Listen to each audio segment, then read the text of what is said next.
hayi Joburg there's too much witchcraft thakathwa kakhulu Joburg KZN thakathwa kakhulu.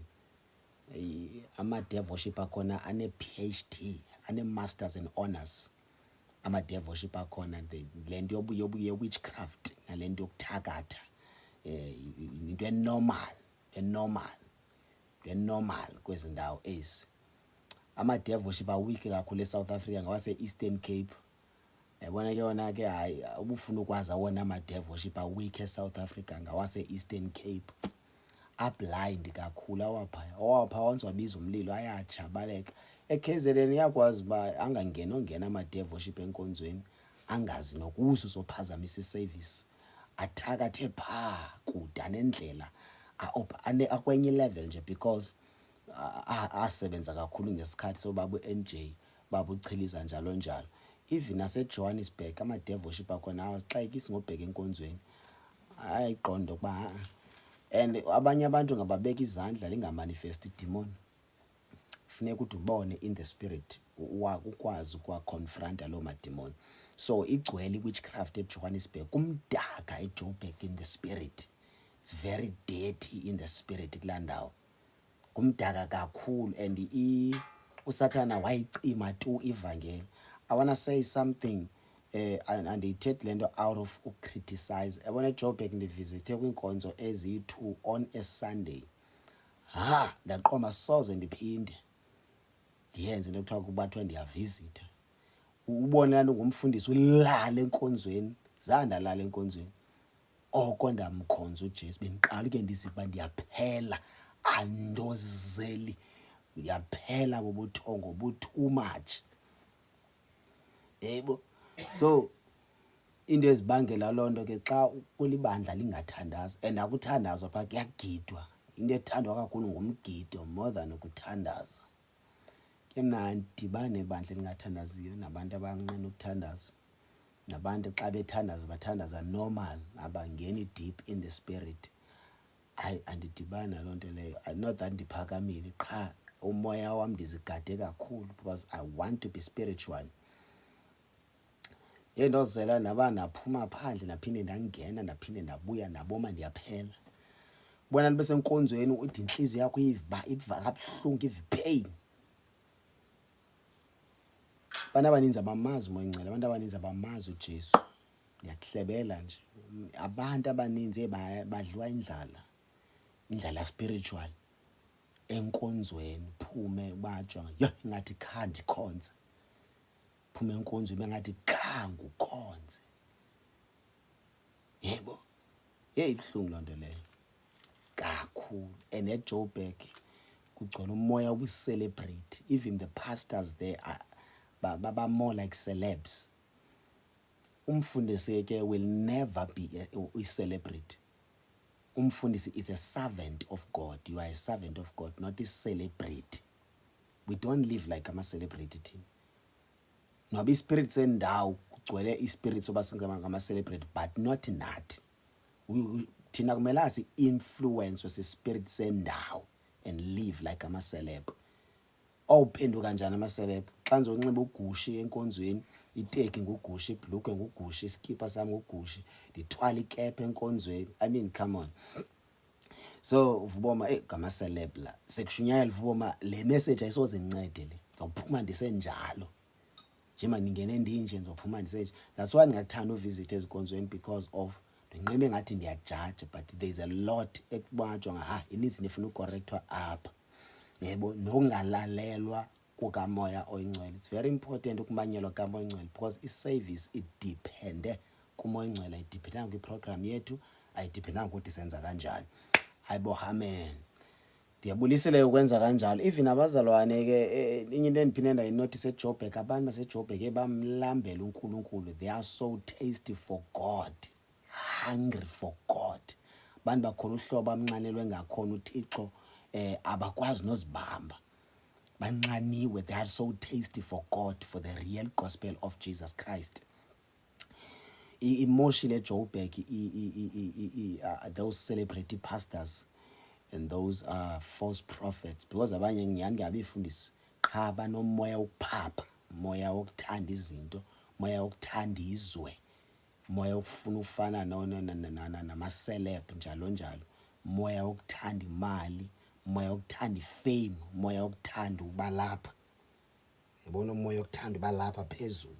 So these are one of the signs okuwa, because umfundisi number 1, ukumbona umfundisi uwile umbona ngempakamo, ipride ichaza ukuthi utheni uwile. Number 2, kuphapha, it's a sign yokuwa, ungaphapha uwile. Uphapha nje kunespirit esikungenile esikwenza uba phapha. Xa uyi-servant of God uba ngumuntu humble and onenhliziyo to win souls, and not just to win souls, aba bantu sele besenziwe, you want to seek, ufuna babona bekhula spiritual nakezinye indlela njalo njalo. Hey Nkosi yami, there's a lot ekufuneka. Yabona xa nyani unala nhliziyo kaKristu, uva ipain too much xa ubona abantu bakaThixo befuna uNkulunkulu but bengamtholi. Najo abamtholi ngokwendlela abamfuna nabamnqanelwe ngalo. Dlawathi ke mina ke andikufuni ukhonza nabazalwane abangayifuniyo le gospel. Umzalwane ongayifuni igospel ethi makuhlukane nezono, kuphilwe ngcwele, siphilele uNkulunkulu. Hayi, you must look for your pastor, which means I'm not the kind of a pastor ongakwazi uleader wena okanye ongakwazi ukhonza wena, because sizomane sixabana, because kunezinto engasoze ndizivumele enkonzweni zenzeke. Kwindawo endikhonzisa kuyo there are things engasoze ndizivumele bazenzeke, because andiyifuni la gospel iphaphayo. Funa igospel yamanyani. Funa ndikholelwa kwinto ethi abazalwane funeke bafane noKristu exactly. Nebafana noKristu exactly njengabapostile bakaKristu babethi xa bebona kuthiwe aba kuyabonakala straight ukuthi babehlala noKristu. So umzalwane who spend time with Jesus will be like Jesus. You will imitate Jesus. Your character, your attitude, your language, everything about you, you'll be exactly like Jesus Christ, because you spend time with him. UJesu wayengaphaphi. UJesus wayengeno celeb, wayengaphaphi, wayengena pride. Jonga into afike wayenza eJerusalem. Wathi mefika eJerusalem wafike wadestroya yonke business eyisenziwe ebandleni. Yilento efuneke yenziwe ngokule generation, because most of the churches now are businesses and organizations. As a fellow kingdom of God, asena message that will transform impilo zabantu. Asena message zoku abantu bayagula, abantu bayagula, abantu banemimoya, abantu banepain abanazo ezinhlizweni, abantu bayashayeka izinto ezininzi. USathane udlala ngabantu, abantu batshintsha inkonzo baya ngapha nanga. Hey, lento painful kakhulu, and kuyadlalwa ngapha. Abantu bawoyizikhundla zoba mna ndingubani bani, mina ndingubani bani. Izinto ezingenamsebenzi, because eyona nto esithunywe kuyo is to win souls. Abantu bakaThixo bancedakala. When you read Matthew chapter number 10 verse number 1, ithi iBhayibhile njengoba sithunywa indawo esifika kuyo, there must be peace. People must experience the peace of Christ in their hearts, soul and mind, nasezimpilweni zabo, in their communities, families and marriages. Abantu basindisiwe but abayazi peace of Christ. Baphila be-depressed abantu. Ufumase uthandazela umzalwane one-depression kanjani, abe ne-depression umzalwane. Thandazela umzalwane ostresswa zinto ezininzi, oma-anxiety and everything njalo njalo. I understand there are demons, but when you know who you are in Christ, when you know your identity, zonke izinto azinayo ipower ukuthi zingangena kuwe in your heart njalo njalo. That's why namhlanje ngifuna ufundisa about the mind of Christ and the heart of Christ, ukuthi when you have a mind of Christ uba njani. Yebo. So nje sometimes and blame sometimes even abazalwane abavile ngothi yo hayi mina ndikhathele ndihlala phansi ndidinwe ukukhonza ndilinde emhla kuyaze kufika inkonzo yami, because of kudala nditshintsha indawo ande ndiyithole inkonzo yami, so ngizayilinda ndihlela apha phansi. So bayeke ke aba bafuna udla izono bathi hayi andimshiya, but bafuna udla izono athi hayi andimshiya ngoJesu, ndishiye nje indawo lesihlangana kuyo. Umuntu owileyo leyo qha uzama indlela yokuba, but bakhona abaqomba I want God, I'm tired ngama gimmicks. ngidiniwe kudlala ngase ngingakhonza uNkulunkulu manyani ndithi xa ndisenkonzweni ndiziva bandisenkonzweni ndithi xa ndiphuma enkonzweni ndiziva ndisuka enkonzweni into ebangela kube mnandi enkonzweni it is the presence of the Holy Spirit xa abantu bemphethe kakuhle umoya engcwele. And number 2 imfundiso yasebandleni ibe imfundiso evela kuKristu, the teachings of Jesus Christ, not i-teachings zengqondo yami, not ama-teachings endiwathatha ku-YouTube, not i-style sase-America, i-style sase-Nigeria, i-style sendaweni ethile. I have to teach the people of God the word of God and the ways of God, being led by the Holy Spirit without compromising. And indlela yokugcina umoya engcwele ahlale khona ebandleni kukuhlambulula is when we confess our sins and repent. After we confess izono uqala from the leader, yabo, because i-leader ngumzekelo yobana fama ivangeli siyiphila kanjani, ndihlambulula izono. If kunezinto endizenze in public zaphazamisa abazalwane ndingumfundisi, kufuneke loo nto ndiyihlambulule in public, ndiyime phambi kwebandla ndithi bazalwane u1 2 3 4 5 uliphazamisile ibandla ukwenza kwam. So as a man njengomthunywa kaNkulunkulu I repent kule ndawo, ndiyaxolisa abazalwane ndiniphoxile kule ndawo, cela nixolele futhi ndiyayidinga nemithandazo yenu. After funeka ndibonakalise izithelo nesiqhamo sithi uguqukile ke ngokusifunga kwizono ebezenza, so that xa ndisithi bazalwane mabaphenduke babone uba even nayo umfundisi njengentloko njengeleader uyasidanela isono sakhe aguquke. So i-repentance yenye izinto ezibaluleke kakhulu ebandleni, ukuhlambulula nokuphila ngcwele, siphila impilo eclean ehlambuluke. Loo nto igcina ukuthi ihlala ikhona i-presence of the Holy Spirit, kukhonzeke kamnandi, evakala umoya engcwele, evakala amandla kamoya engcwele, and nomoya engcwele amuve kakuhle ebandleni. And into ezawusenza ukuthi sife enyameni siphile kumoya, it's when siphila ngokwenza inkonzo ye-fasting and prayer. Umthandazo, we do not take a break in prayer, we pray always. That's why sithi Paul kwibandla lase-Thessalonica uthi phana Paul, pray without ceasing, meaning pray continually. You don't take a break when it comes to prayer. Whether you useteksini, you are on prayer, even now for uvula imlomo, but your spirit is praying. Before you sleep you are praying, even while you are sleeping your spirit must pray. Yayibona, so lanti kwenza ube sensitive in the spirit and ube closer to the Holy Spirit. I-relationship yakho nomoya engcwele ibe very strong and intimate.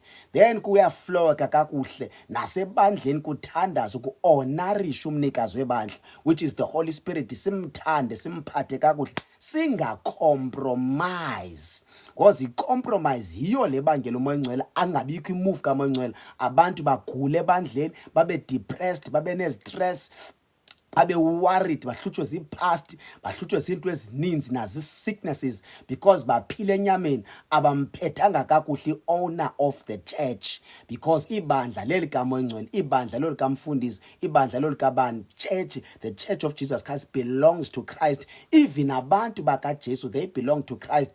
Noba ungazuthi ungumfundisi ucompromise abantu ubafide whatever bafida yona, ucompromise wena, uThixo ukhona umuntu ozomvusa. After emvusile uThixo lo muntu lowo, abo bantu bazawudrainwa kwelo bandla, bazawukhutshelwa ngaphandle ngumoya oyingcwele, baye kwindawo yomuntu osamamela nothobela umoya oyingcwele. Hayibo, iyavakala kodwa into ndizama uyithetha apha. So le nto ye-compromise lena andifuna uxoka mna, imbi kakhulu. And ngohlobo endibona ngakhona ngoku uNkulunkulu will drain many churches. Kunabantu abaninzi uThixo azobakhupha emabandleni acompromiseyileyo na-compromiser, even nakulama kwezi churches ama-false prophet, because uNkulunkulu ulate ufuna abantu abaninzi basindiswe bawulingena izulu, because abantu abaninzi ababhubhayo including abazalwane abanye abalingena izulu because bafa bengekho right. Xa uthatha i-scripture uzijonga your life according to scripture, vele uzibona ukuthi hey andisiniswanga kakuhle. So khawujonge ke kule generation yethu e-compromise ekanje when it comes to the gospel, bangapha abantu abangena ezulwini. So izulu liyaluza kakhulu. So ndizama uveza into ethi many churches will be drained by God.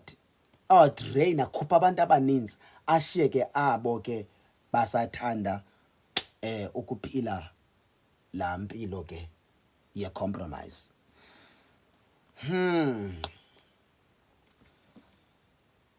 Isekhona kodwa bazalwane mina nikhumbula, it's been a while. Thank you so much kwabathe bathi tune in. If you come share, you can share live. If you come share live, you can share live. Let us read 1 Corinthians chapter number 1, chapter number 2. We're gonna read verse number 16. We're gonna read verse number 16. For who hath known the mind of the Lord, that he may instruct him? But we have the mind of Christ. But we have the mind of Christ. Oh dear Lord, when you receive Christ as your Lord and your Savior, when you take a decision to give your life to Christ, to follow Christ and become the disciple of Jesus Christ, uJesu fika kuwe has a full package. Awufumani 5% of Jesus, but ufumana uJesu 100%. Njengoba uJesu enguThixo, Jesus Christ, he is God 100%. The Holy Spirit is God 100%. Between God the Father, God the Son, and God the Holy Spirit, that is one person oziveze ngokwama-era angafani, in different personalities. Ngokwe-Old Testament uvelile uThixo as God the Father, veza uthando lwakhe.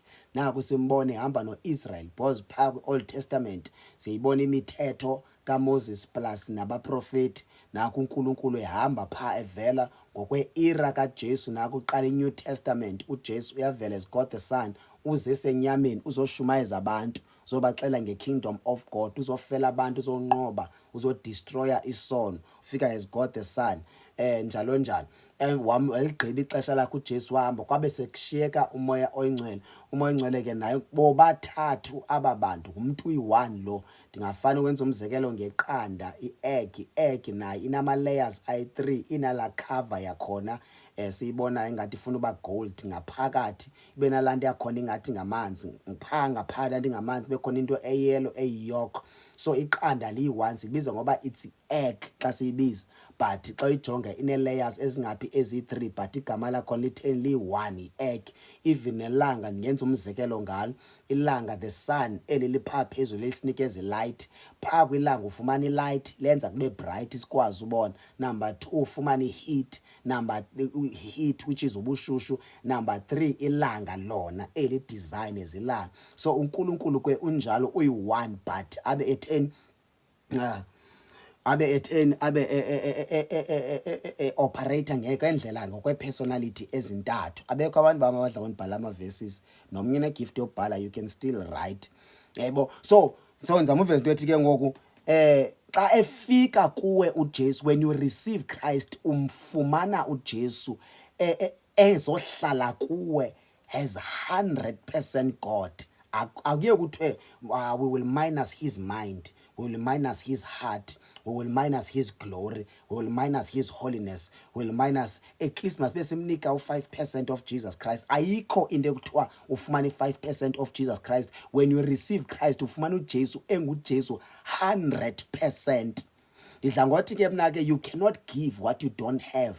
The reason abanye abantu bathi besinsiwe but i-salvation yabo ayenzi sense, bangajonga i-salvation yalo muntu ayenzi sense. I'm not sure ubusinzwe noma akasinzwe nalo muntu lo, because uyazibiza ngobusinzwe, uyakhonza, but uphinda ubomo obu-double. Ichaza ukuthi uzange umthola uJesu, even nalo wakunika sine-question phezu kwakho ukuthi unaye naye noJesu kwalo othi wakunika uJesu, because you cannot give what you do not have.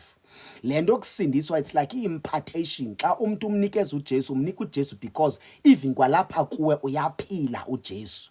And once umuntu wamthola uJesu uvela umuntu abe transformed immediately, noba ebesela utshwala ngene enkonzweni edakiwe, just because wamthola uJesu. Kumuntu onoJesu i-addiction ayizubreakeka ngomso, i-addiction otshwala ibreakeka right now as bandikunika uJesu udakiwe, usela utshwala i-black label noba usela obuphi utshwala, immediately ndikunika uJesu, umthola uJesu ube sober because uJesu ungena kuwe enguThixo 100%. Athi xa egqiba ongena utshwala obusengqondweni ubuthathela kuye, ama-addiction okubhema and everything elapha kuwe uvela isuse yonke lonto immediately. It does not take time, it does not take years, it does not take months or days. Yonke lento yenzeka immediately as soon as you receive Christ. Umthola kumuntu onoJesu manyani, not kumuntu ocompromisile, because angeke umthola uJesu kumuntu ocompromisile. Because kwasayena kasenayo uJesu, because kwadaleka ihostility between yena noNkulunkulu, waxabana nomnikazi wensindiso yakhe. So xa usowuthola uJesu kumuntu osindiswe manyani, zonke izinto ziveze breakeke, ukugula kuphela uvela uphile, amademon aphume, everything ivela ihambe. Why ihamba? Because uthola uJesu 100% onguThixo ozofika ahlale kulo mzimba. In this body akwazeki bangahlala light and darkness. I-darkness bikati khona in your body phumela ngaphandle, then bese ngena the light of God and the glory of God, which is Jesus Christ. Xa ngena ngaphakathi, everything that belongs to the devil, whatever that is hidden in your blood, in your veins, in your flesh, in your marrow, in your bones, everything, onkama sicknesses, demons, whatever that belongs to the kingdom of darkness, ama curses, everything, it breakeka in seconds. Ngala moment where you take a decision to follow Christ and give your life to Christ fully, zonke ziyahamba. And then Jesus will give you his heart. Inhliziyo endala enomona, inhliziyo ebulala abantu, inhliziyo ethakathayo, inhliziyo emdaka, all kinds of bumdaka bezono obungaphakathi enhliziyweni. uJesu uyayithatha lo nhliziyo ayingcwaba. Yeah, understand? Then akunikeza inhliziyo yakho. You will have the heart of God. The heart of God is full of love. The heart of God is full of peace. The heart of God is full of joy. The heart of God is full of kindness, zonke izinto zinhle, because loo nto iveza personality of God. So awukwazi ba ungaba ne-personality of God until you have his heart. Ukunikeza inhliziyo yakho uThixo, uzawufilisha into ayifilishayo. If uNkulunkulu uva ipain, uzova ipain. If uNkulunkulu ujabulile uva kamnandi, now uzova kamnandi, because you have the heart of God. As a child of God, you must also have his heart. Awupheleli ke into yokubana ube nenhliziyo yakho, you'll also have his mind, the mind of Christ. That's why I said to Paul, now that you are in Christ, you have his mind, you also have his mind. Your mind is awupheli into yobana ucinge ucabange izinto ezi-negative. Your mind will always think izinto ezi-positive, izinto that will build you, build your life, your future, ukwazi ushape ubomi bakho, because you have a mind of God. Ingqondo yakho icinga izinto zikaThixo, ingqondo yakho ikwazi ucontainer izinto zasezulwini before bukade ucontainer izinto ezingekho right, izinto that were destroying your life. Uthatha ama decision influenced by demons. Ujola, you were influenced by demons. Smoking drugs, you were influenced by demons. Drinking alcohol, insulting people, ungumuntu impudent, uyenye into nje, because ubungekabi nayo mind of Christ. Ingqondo yakho ibise under influence of demons. But when you have Christ, ingqondo yakho izawuthathwa iyogigiselwa emgqomeni esihogweni, then bese uthola ingqondo entsha, the mind of Christ, ingqondo sober, okwazi uthatha ama decisions are right, that will shape your life, that will better your life. Awuthathi nje noba ngawapha ama decision, because unengqondo kaThixo, ucinga njengoThixo, ucinga into ecingwa nguThixo. Lento ecingwa uNkulunkulu, your mind is also thinking the same thing, because ingqondo yakho ekaThixo ni connected noNkulunkulu. Ucinga okuhle kodwa xa ujonga umuntu umbonele okuhle, umcingele okuhle, because you have the mind of God, the mind of Christ. The mind of Christ ayifuni into ezimdaka, does not receive information wrong. Oh dear Lord, dear Father, ndiyayivamna le message inamandla.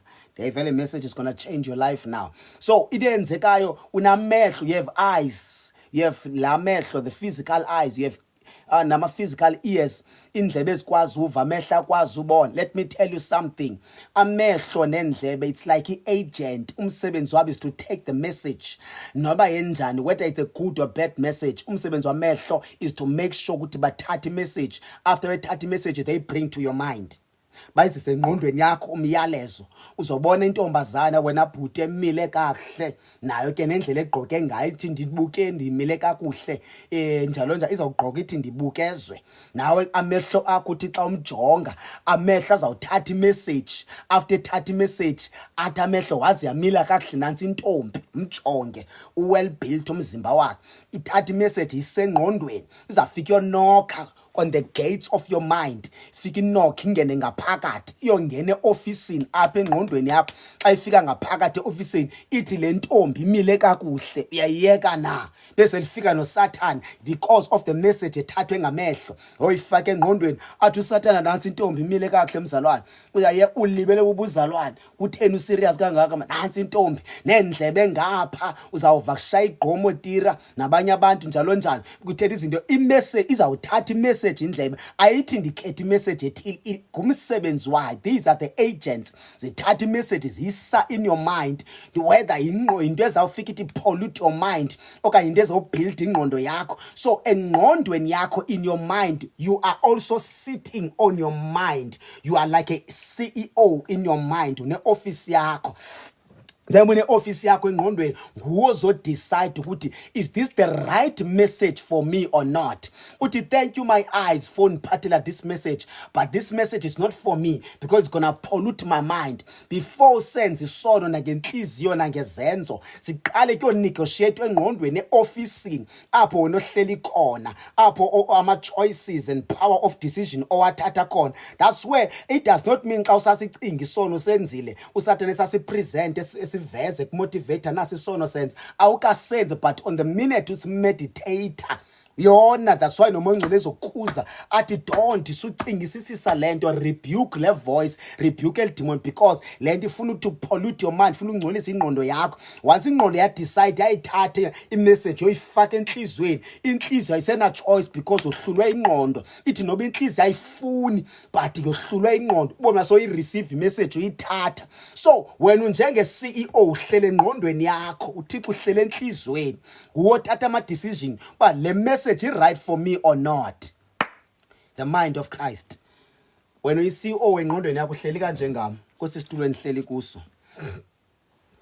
What decide amehlo wena wadlali kusasa ubheke emsebenzini azawuthatha imessage usavuka ekseni.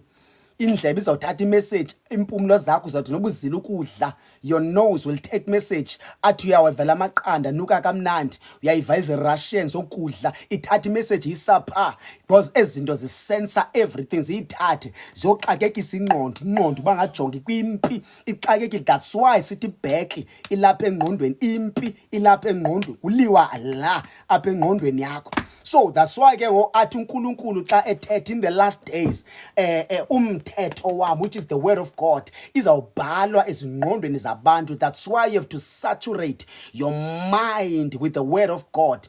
Ufuneka uzinike isikhathi to study the word of God until your mind ibe saturated by the word of God. Athi noba uSathane efika nalama agents ekuphathela izinto ezinegative ezingakudestroya, but zifika ioffice occupied zizinto zasezulu, igcwele izwi, imeditate izwi likaNkulunkulu, uyabona njalo njalo.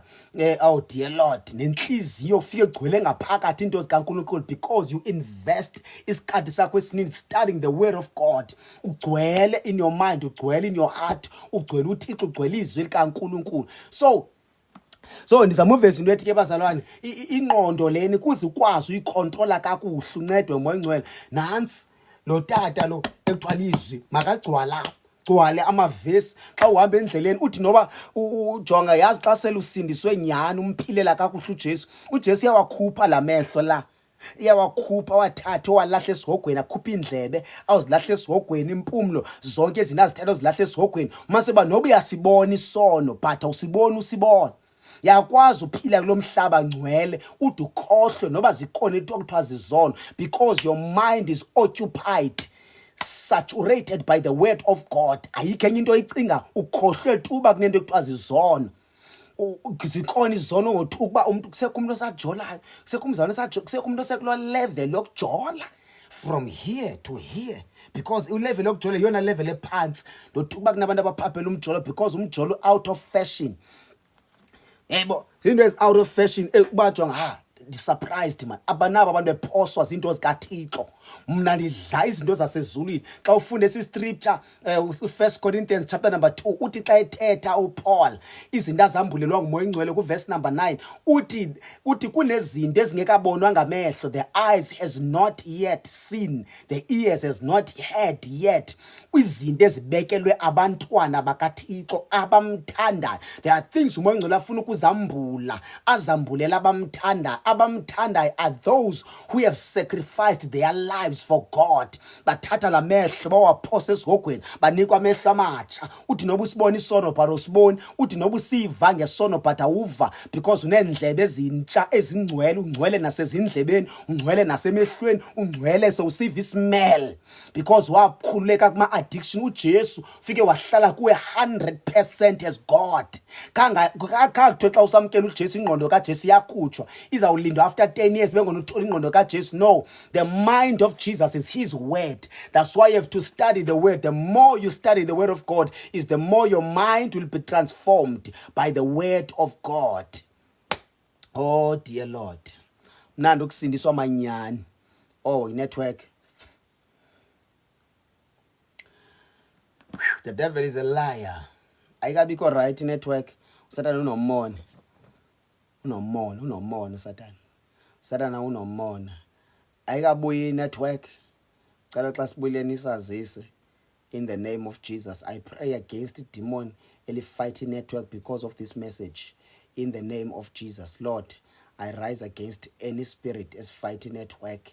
In the name of Jesus, in the name of Jesus, in the name of Jesus, in the name of Jesus, in the name of Jesus. Ayikabuyi network. Network ayikabuyi.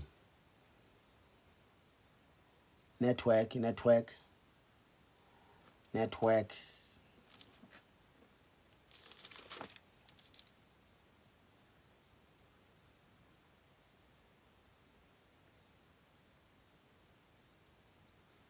Ndicela uva kunye xa isele right le network. Xa i-right network ndizova kuni ke bazalwane.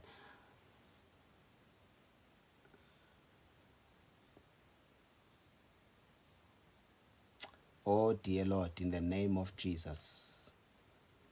Oh dear Lord, in the name of Jesus.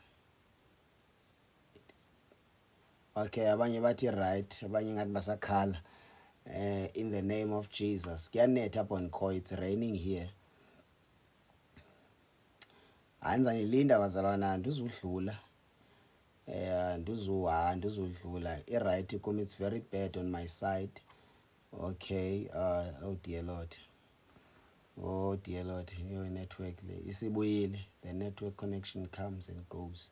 Oh Nkosi yami, yini Moya Ingcwele. Yini Nkosi yaphakade. The devil is a liar. Oh my Jesus. In the name of Jesus. In the name of Jesus.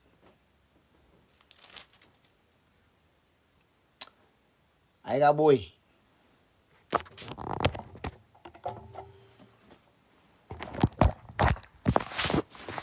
Yeah, yes, Satan. Fight network.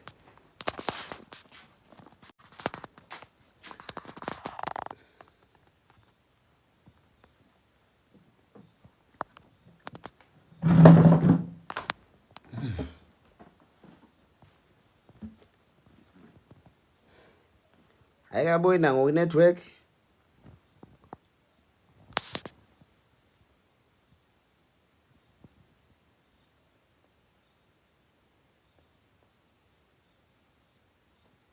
In the name of Jesus. How come? Ayikabuyi nawe network. Try writing ngoku. All of South Africa yasokolisa network. Okay, kuthi South Africa yonke yasokolisa network. Oh, in the name of Jesus. In the name of isibuyile much better. In the name of Jesus. In the name of Jesus. In the name of Jesus. In the name of Jesus.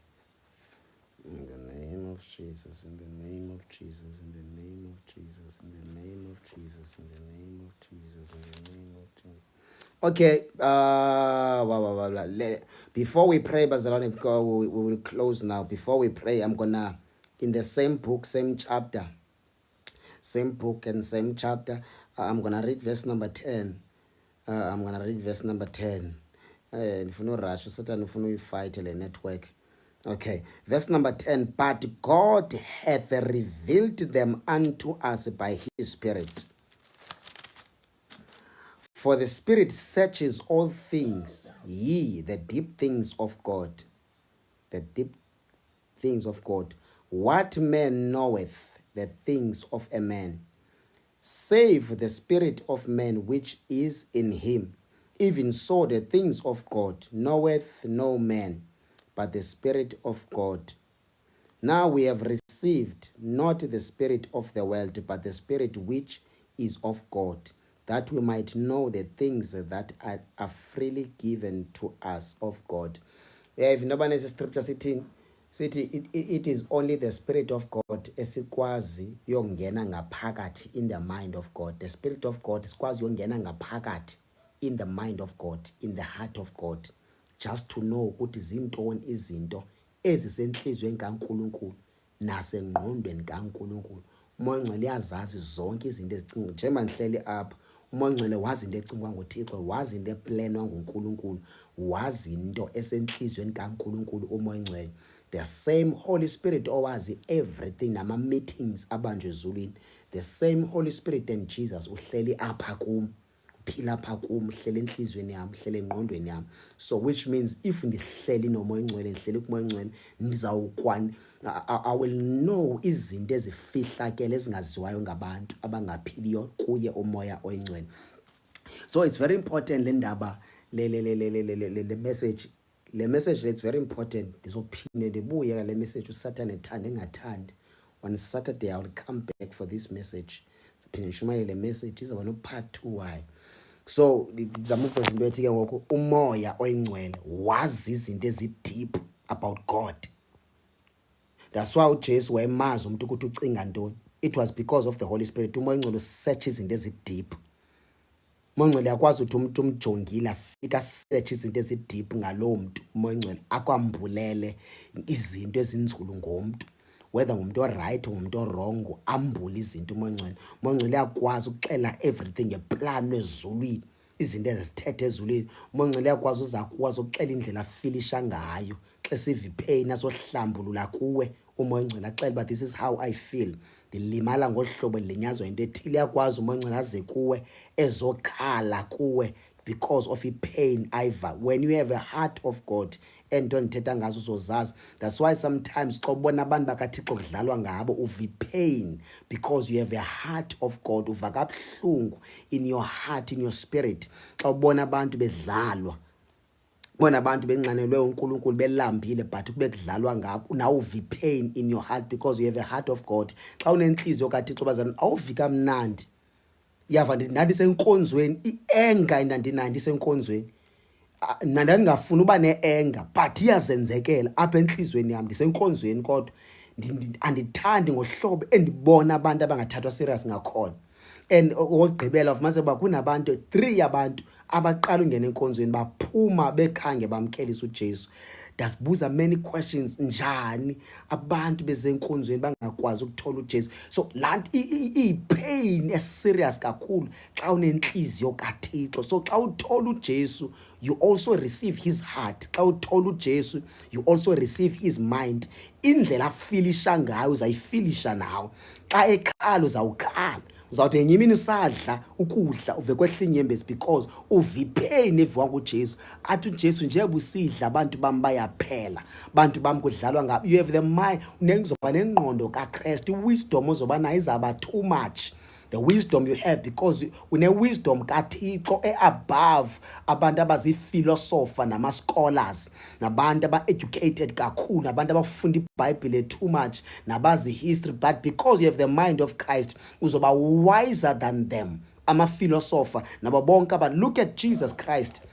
Look at the apostles of Jesus. When you read the book of Acts, the Bible says, abafundanga, these people are not educated. Peter or John, these people are not educated, but wisdom engaka bayithatha, knowledge engaka bayithatha, zonke zinto, the information and everything abana bayithatha ngabantu abanengqondo kaThixo. They have the mind of Christ. When you have the mind of Christ, uzawuthi ungatshatanga at the age of 20 years, ukwazi uadvise abantu abana 35 years, uthethe izinto ezideep ezinceda umtshato wabantu, kwazi uthethe izinto ezihlula abantu bajonga ezinto zithatha uzithatha, because you have the mind of the Spirit, you have the heart of the Holy Spirit. So kunezinto umoya ongcwele amane kudishela zona ekuphakela, uthi xa ume phambi kwabantu release izinto ukuthi ezinto ezingakho zithatha. You have a mind of Christ. When you study ama scripture benezinto umoya ongcwele azambula kuwe, nendlela iscripture kumoya ongcwele asambula ngakhona, abantu bazibuza ba wenza kanjani. It's because you have the mind of the Spirit, you have the heart of the Spirit. Bazalwane, masiyiva lapho lo message. Xa uthole uJesu, you also receive his heart. Xa uthole uJesu, you also receive his mind. That's why after uthole uJesu, study this book, saturate your mind with the word of God, with the word of God, because umoya ongcwele wambula izinto, wazi inhliziyo kaThixo. Xa uNkulunkulu ezoba ne-anger, uyava ukuthi uNkulunkulu une-anger ngento ethile, uzawuyifisha apha kuwe. Uzobona abantu kudlalwa ngabo, uzawuva ipain serious. Awuzuthi Thixo, I want to feel pain, uzawukuvisa ipain because you have his heart. Uve uba ndiva kabuhlungu enhlizweni yami, naba abantu bakaThixo baphela. Uzobona umuntu odakiweyo, uba ngajonga ndiva ipain xa ndibona lo muntu, because kumfundisi lo. Uzobona umuntu othengisa ngomzimba, uzova ipain. Uzobona umuntu oserious oseve ebandleni, but elo bandla seva kulo liya straight kwaSatan. U-ignorant akazinto, uyamdinga uJesu, but zange wamthola uJesu because wanika uJesu ngumuntu ongena Jesu. That's why ufumase ba endisindisiwe, but insinsi yami ndiyithembi, zange umthole. Ngumthole kahle. So ke once wamthola, hey, yabona isono uyisicaphukela, uSatan uyumcaphukela, into ezininzi uvela uzicaphukela, ungenwa kukumthanda too much uJesu. Kuba nzima ucompromise momthanda uJesu. Inhliziyo yakhe ivela imthande because unenhliziyo yakhe. The same love uThixo wasithanda ngalo is the same love esivese imthande ngalo. Awuthi ulicela iyazenzekela just because uthole yena uJesu. Inhliziyo yakhe ihlala ifuna yena, ilambele yena njalo njalo. Bonke abantu babona ingathi baphila izama celebs besindisiwe, bephapha, besenza zonke izinto. Ne question mark enkulu, bamthola nyani uJesu? Ngeke uphapha noJesu. Xa ndithi ukuphapha bazalwane, andithethi nangabantu abanala personality yokundweba, yebo. Akho wrong uba nala personality nje, abantu bahyper i-personality yakho. Mina ndingumuntu mina ngekho njalo, mina ndingumuntu onje, lo hlobo nibona ngalo, into ozithulele nje onje. You understand? Babe khona aba bona bahyper, abantu bathetha kakhulu, bahambela phezulu, bafresh sebehamba yabo. It does not mean umuntu onje ngalo wana kasinisiwe, awusinisiwe. Ndithetha ngomoya wokuphapha, umoya wokuthanda izwe, umoya wokuphila njengama celeb, nama artist njalo njonke izinto, andophila ngalandlela engamzukisi uNkulunkulu. Uyayibona nawe, uyayi-understand into endithetha ngayo. Yebo. So xa abantu becompromisele bayadika kwa iservice yabo, ndidikiwe ndisenkonzweni. Bajonga ndicinga into ezininzi ndisenkonzweni ngase nditye. Yazi inkonzo bazalwane engenamoya ongcwele, ulamba usenkonzweni, uve ndilambe, ungaphakathi enkonzweni uyaphela kulamba. You won't believe maxa ndenkonzweni andiyidli breakfast, especially ekuseni. Even senzongena ku TikTok akungeni ukudla. Andikwazi udla xa ndizoshumayela, ukudla ndikubeka le until I deliver the message of God. Then kuqala uvuka i-appetite, akudle uvubana ulambe uyaphela enkonzweni. Awulambe wajo iphuma nini le nkonzo. Hey, ayidiphume nama announcement uthi xa kuphuma inkonzo kuthiwe meeting. Hey, ubajonga oko besilapha ngo-9 kwabethu 1 2:30 ngoku oko silapha, and akazi uphume, and asibanjwanga nangumoya ongcwele, sibanjwe zizinto ezi-unnecessary. So zizinto ezimenza umoya ongcwele ave kabuhlungu ezangenxa yabantu bakhe. omnye abe surprise inkonzo vela afika enkonzweni kuthandaza ungashunyana noshunyana idiyophuma inkonzo okuthandaza athi hayi bengekho nezwi hayi mina understand ngeke uunderstand ufike kuya kwamoya iyakwazi ukwenzeka lonto kuya kwamoya inkonzo kuthandaza idiyophuma inkonzo kha kusho kwakhe xa sigqibo esihlabelele lithandaza uphinde kusokuvuka omnye umhlabelelo sisuke siphinde sidubule sithanda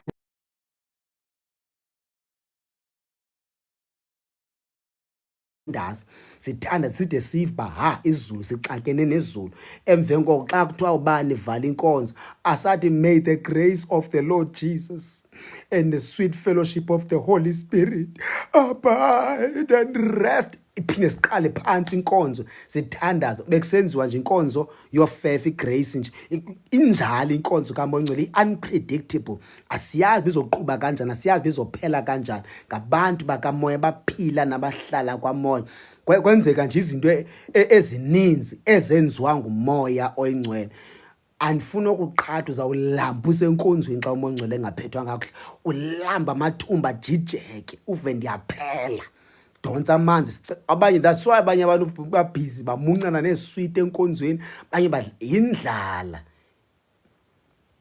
so masivale bazalwane masivale inkonzo lingathendi imoshe ngegama lika Jesu the mind of Christ when you have received Christ you also receive his mind you also receive his mind you also receive his heart cela ke sithandaze baba nali bandla lakho naba abantu bakho by 191 I pray phezu kwabo bonke right now in the name of Jesus umuntu othola uJesu uthola ingqondo uthola nangqondo kaJesu uthola nenhliziyo kaJesu I pray over your people in the mighty name of Jesus cover them Lord benze basondele kuwe benze bathole hunger and taste to know God deeply in the name of Jesus Lord I pray reveal imfihlelo zasezulwini thetha nabo bavakashele ngamaphupha bavakashele ngemibono wambula imfihlelo zakho egameni lenkosi uJesu waseNazaretha asincede inkosi esongena nefasting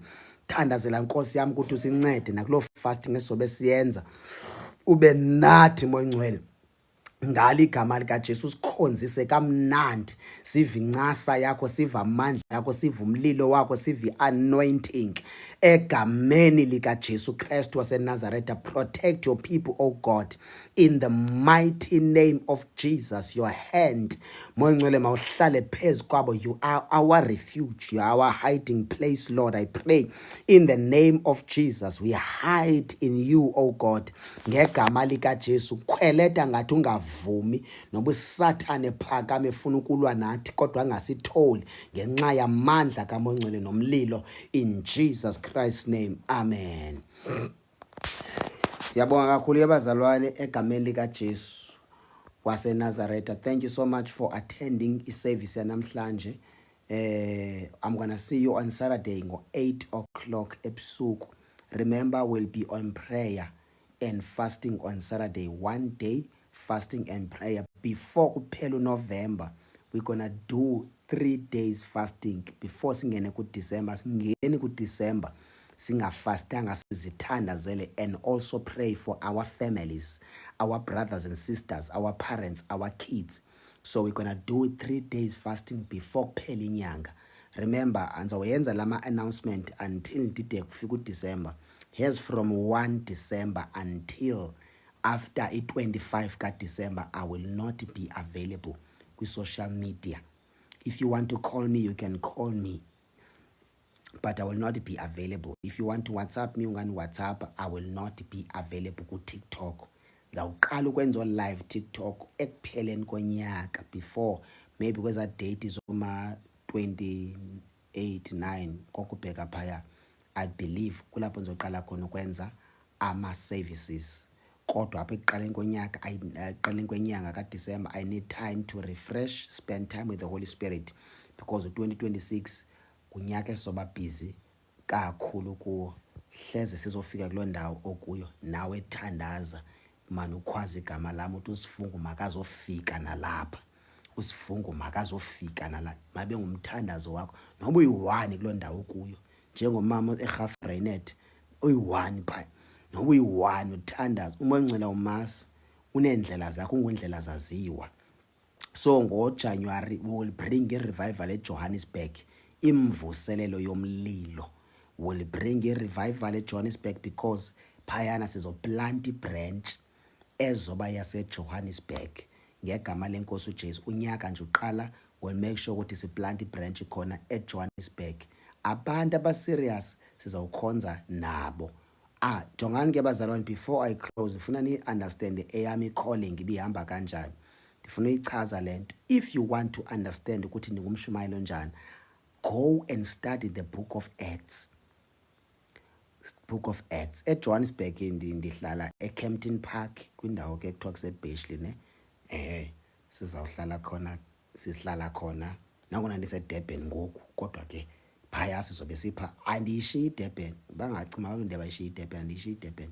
But iDurban already established, seyakhekile ngabazalwana abayazi into efana bayayenza nabayazi into efana bayenze. So yeah, adisilona bensithini ke bemfuna uthetha ngecalling. Go and study the book of Acts if you want to understand my calling, because mna ndikholelwa kwi-apostolic ministry. Because ndikholelwa kuyo i-apostolic ministry. Then nansi into endiyithunywe nguNkulunkulu mna. Xa uhamba usiya kuMatthew chapter number 4 verse number 21, 22 and 23. Verse 22, 23 and 24. Uthi phana uJesu xa ethetha uthi a time will come where God will raise true worshippers who will worship him in truth and in spirit, because he is the spirit. Mna ke ndithunywe ukuvusa abazalwana banjeya, abantu aba-rooted in word, ngokweqiniso, ngokwemfundiso ephilileyo. Number 2, babe spiritual, bengabantu who live in the spirit.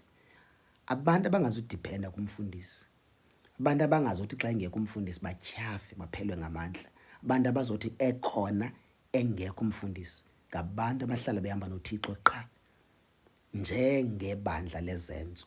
Yiyona nto ke leyo mna uNkulunkulu ayibeke phezu kobomi bam. And ndingumuntu ke mna ke ohamba, hayi ndiyahamba shem, ndiyahamba kakhulu andlali. That's why nsithi noba uyi-1 kungenza ngizofika kuloo ndawo kanti kawusindiswa abantu abayi-100 ngawe njengoba uyi-1 fike ngizonyathela. ISouth Africa uzoyibona sayishwabanisa siyenza ibe ncinci sithi if sigcwele umlilo ne-anointing nomoya ingcwele uzoyibona iSouth Africa sayenza ibe ngaka. Umoya ingcwele uzobona uzovusa abantu kwalapha kuni abazosetyenziswa umoya ingcwele. Because le nto ingathi asinawusetyenziswa umoya ingcwele into engekhoyo le.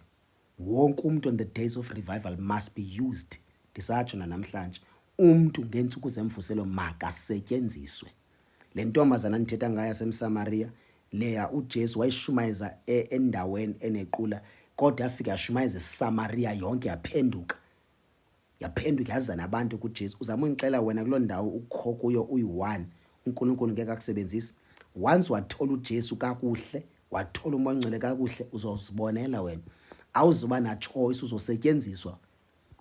Noba uzokothuka wena sekusindiswa abantu, uzokothuka uthandaza endlini. Xa usithi emnyango uvule emnyango inoko ugcwele yonke istrato sakho size apha sidonswa ukuthandaza kwakho. Uxako noba ndizawukhonsisa kanjani abantu because andingomfundisi, andanofamba ndithini. Abesithi umoya ingcwele khonsisa aba bantu ube lost ba ndizayithina le nto umoya ingcwele. Kuba njalo ke abantu abagcwele umoya ingcwele, abantu abalawulwa umoya ingcwele, abantu bakamoya. Indawo bakuyo qhoma imvuselelo qha. Umzi wakho funeka ube indawo yemvuselelo, indawo ohlala kuyo. If uyarenta somewhere, loo ndawo kuyo influence abantu ngegospel. Once wathola igospel yamanyani, wathola uJesu wamanyani, uzozibonela, uzohambela phezulu, isipidi sakho soba phezulu. Isipidi sakho without ubuphushwe ngumuntu, uzobuphushwa ngulo ngene ngaphakathi kumoya ingcwele noJesu. Uzozibona useteksini ukhanga uplan ushumayela, uzozibona sowushumayela. Uzothi usetrainini uzozibona sowushumayela. Uzawuthi drive imoto yakho uzozibona sekudubula umthandazo, ubone sowumisa imoto ecaleni ushumayela. Uzawuthi usenza ipresentation emsebenzini kwehla umoya ingcwele phezu kwakho, uthethe phaa eboardroom abantu nooboss babanjwe umoya ingcwele. Uzibuze uba kwenzeka ntoni xa begqiba apha ezo jonga already bazalwane ento ndizithetha apha kunabazana abalapha ku-TikTok aba-attend ezi service ezinto ndizibalisayo ziyenzeka kubo. Omnye emsebenzini wavele wehlelwa ngumoya oyingcwele emamele intshumayelo endidla ngozenza apha ku-TikTok, wahlelwa ngamandla kamoya oyingcwele wathandaza. After ethandazile wathetha izinto eziprophetic ngabantu abalapha emsebenzini, bonke abo bantu bamkela uJesu. Ndithetha ngomntu athenda lo TikTok. There are many testimonies ezenzeka because of lo TikTok. Subona uba ndingake ndibabiza abantu ndithi mabazotestify, abanye bayeza bazondibhalela batestify izinto ezenziwa nguNkulunkulu kubo nabazenziswa ngumoya oyingcwele. Yebo, so mna andiyikholelwa into ethi umuntu othola uJesu kakuhle nomoya oyingcwele soze angasetyenziswa. Uyasetyenziswa lo muntu ngumoya oyingcwele. Ndiyabonga kakhulu bazalwane.